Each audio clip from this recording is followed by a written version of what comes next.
the subtle influence. Spiritual growth, or the lack of it, rarely happens in isolation.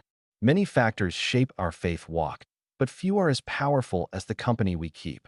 Whether we rise or stagnate often depends on whose voices we allow into our lives. Most of the time, influence does not announce itself. It slips in quietly, gradually, until one day we realize we have drifted far from where we started.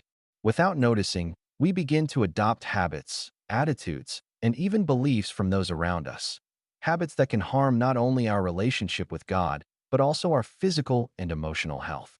The book of Judges gives a sobering account. The people served the Lord throughout the lifetime of Joshua, but after that generation died, another generation grew up who did not know the Lord or what he had done for Israel. Judges 2 verses 10 to 12. Soon, Israel forsook God and followed foreign gods. How did this happen? They were surrounded by pagan nations who did not share their covenant faith. The shift was not sudden. It came through seemingly innocent interactions, intermarriages, and social engagements, until they completely lost their way. God's judgment followed, and they suffered greatly.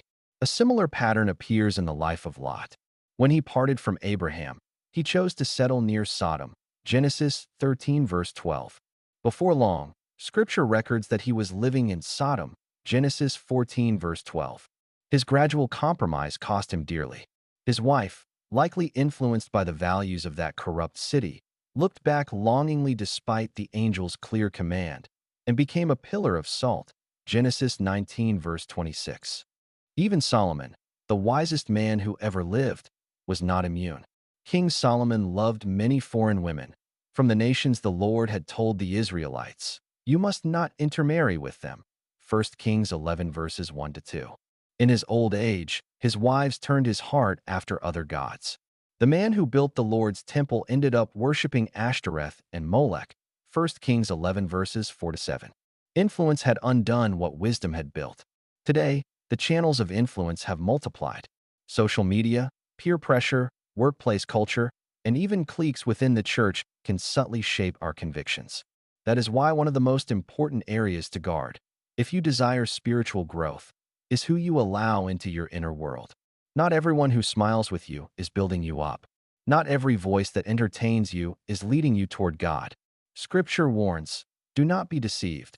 Bad company corrupts good character. 1 Corinthians 15 verse 33. And again, walk with the wise and become wise, for a companion of fools suffers harm. Proverbs 13 verse 20. May the Lord give us discernment to recognize the wrong influence before it takes root.